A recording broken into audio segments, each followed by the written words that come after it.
അത് എങ്ങനെ കമ്മീഷൻ റദ്ദായിരിക്കാൻ പറ്റും? അതായത് കേന്ദ്ര ഗവൺമെന്റ് അധികാരത്തിൽപ്പെട്ട കാര്യം പിണറായി വിജയൻ ഏറ്റെടുക്കാൻ പറ്റും.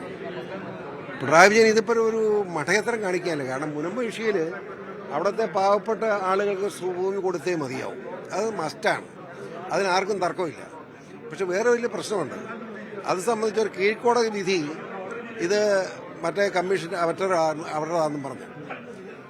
അത് അവിടെ കിടക്കുന്നവരുടേതല്ല, മറ്റേ എന്നെ അറിയാമല്ലോ, അവർക്ക് അവിടെ അത് പറഞ്ഞിരിക്കുകയാണ്. അപ്പോൾ ആ നിലയ്ക്ക് സ്വാഭാവികമായും അങ്ങനെ ഒരു ഓർഡർ ഇറക്കാൻ സംസ്ഥാന ഗവൺമെൻറ് അധികാരമില്ല, കേന്ദ്ര ഗവൺമെൻറ് ആയിട്ടുണ്ട്. കേന്ദ്ര ഗവൺമെൻറ് അധികാരം കവരാൻ പിണറായി വിജയൻ അതിന് അബദ്ധം കാണിക്കാൻ പാടില്ലായിരുന്നു. അത് തന്നെ ഒരു കോടതി വിധി ഉണ്ടെങ്കിൽ അതിനെ നള്ളിഫൈ ചെയ്യാൻ വേണ്ടി ഒരു നിയമം ഉണ്ടാക്കാൻ കേരള സർക്കാരിന് എന്താ അധികാരം? അവർ പിണറായി വിജയൻ ചെയ്യേണ്ടിയിരുന്നത് അതിൽ കക്ഷികളെ കൊണ്ട് അപ്പീൽ കൊടുപ്പിച്ച് അതിന്മേൽ കോടതി വിധി മേടിക്കണമായിരുന്നു. എന്നിട്ടൊരു കമ്മീഷൻ വെക്കുന്നതിനെ പറ്റി ആലോചിക്കണം. ഇത് കേന്ദ്ര ഗവൺമെന്റ് അവകാശം ഞാനങ്ങ് ഏറ്റെടുത്തെന്ന് പറഞ്ഞാൽ അത് എവിടുത്തെ നിയമമാണ്? ഈയിനെ മണ്ടത്തിലൊക്കെ പിണറായി വിജയൻ കാണിച്ച് ഇനി അബദ്ധമാവും. മുൻപത്തെ പ്രശ്നം പരിഹരിച്ചേ പറ്റൂ, അവിടുത്തെ ജനങ്ങൾക്ക് ഭൂമി കൊടുത്തേ പറ്റൂ, യാതൊരു സംശയമില്ല. അതിനുള്ള എല്ലാ നടപടികളും BJP നേതൃത്വത്തിന്റെ ഭാഗത്തുണ്ടാവും. അതോടൊപ്പം കേന്ദ്ര ഗവൺമെന്റിന്റെ ഭാഗത്ത് അതിന് അനുകൂലമായ തീരുമാനം ഉണ്ടാവും, ഒരു സംശയം വേണ്ട. ഇത് മുനമ്പത്തെ മാത്രം പ്രശ്നമല്ല, വഖഫ് ബോർഡ് അവകാശം ഉന്നയിക്കുന്ന മറ്റ് സ്ഥലങ്ങൾ അവിടെ എല്ലാം തന്നെ ഇത് അവരുടെ അധികാരത്തിലേക്ക് പോകുന്നു എന്നുള്ളതല്ലേ? വഖഫ് ബോർഡ് എന്ന് പറയുമ്പോൾ കടത്തി പറയേണ്ടി വരും. വഖഫ് ബോർഡ് എന്ന് പറയുന്നത് ജവഹർലാൽ നെഹ്റു, അതായത് നെഹ്റുവിന്റെ വാപ്പ എന്ന് പറയുന്നത് മോത്തിലാൽ നെഹ്റുവിന്റെ വാപ്പ നല്ല മുസൽമാനായിരുന്നു.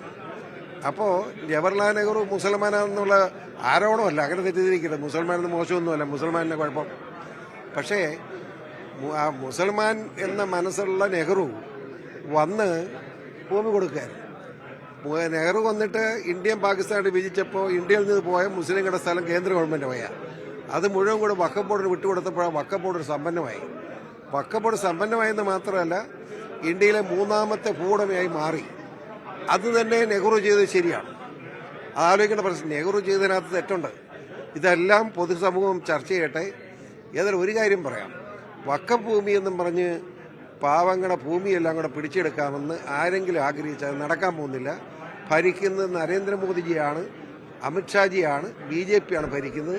അവരിതിനെ അനുകൂലിക്കില്ല. അവിടെ ഈ കഴിയുന്ന ആളുകൾക്ക് വീണ്ടും ആശങ്ക ഉണ്ടാക്കുന്ന ഒരു വിധിയായി ഇത് മാറുകയാണോ? അതായത് മുനമ്പത്തെ ജനത്തിന് ഒരു ഭയവും വേണ്ട. ആ ജനതയ്ക്ക് അർഹതപ്പെട്ട ഭൂമി നിർബന്ധമായി അവർ കൊടുത്തിരിക്കും. അതിൽ ആരെയും കയ്യേറാൻ അനുവദിക്കുന്ന പ്രശ്നമില്ല. 608 കുടുംബങ്ങൾ എൻ്റെ ഓർമ്മ. ആ കുടുംബങ്ങൾ മുഴുവൻ അവർക്കുള്ള അവകാശം കൊടുക്കും.